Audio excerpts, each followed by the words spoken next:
আসসালামাইকুম, তোমরা সবাই কেমন আছো? আশা করি সবাই তোমরা ভালো আছো, আমিও ভালো আছি। তো আজকে আবার নতুন একটা ভিডিও নিয়ে চলে আসলাম। আজকে আমি সকাল সকাল স্নান টান করে খাওয়া দাওয়া করে রেডি হয়ে বেরিয়ে পড়েছি দোকানের উদ্দেশ্যে। তো ফাইনালি আমি গাড়িতে চাবি লাগিয়ে দিলাম, গাড়িতে চাবি লাগিয়ে দিয়ে গাড়িটা এখন ঘুরিয়ে নিব। যাব আমি এখন দোকানে। ভিডিওটা দেখুন তাহলে বুঝতে পারবেন আমাদের কিসের দোকান আছে আর আমাদের দোকানে কী কী আসতে চান, নির্দেশটা আমি ভিডিওতে বলে দিব। ফাইনালি আমি দোকানের দিকে উদ্দেশ্য করে গাড়ি রওনা করে দিয়েছি। আর এটা হচ্ছে আমাদের গ্রামের রাস্তা, দেখতে পাচ্ছ দুপাশে বাড়ি। আর ফাইনালি যেতে যেতে এটাই ভাবছিলাম যে সেই শৈশবকালে দিনটাই ভালো ছিল, যে সকালে উঠতাম, গোসল করে স্কুলে যেতাম, স্কুল থেকে এসে খেলতাম। এখন আর এটা আগের মতো হয় না।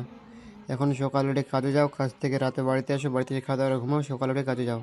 তো ফাইনালি আমাদের দোকানে পৌঁছে গেছি আমি। এই যে আমাদের দোকান, এটা হচ্ছে করঞ্জিতে, তেমাথা মোড়ে। কেউ জাস্তা A to Z সব ধরনের কাপড় পেয়ে যাবে।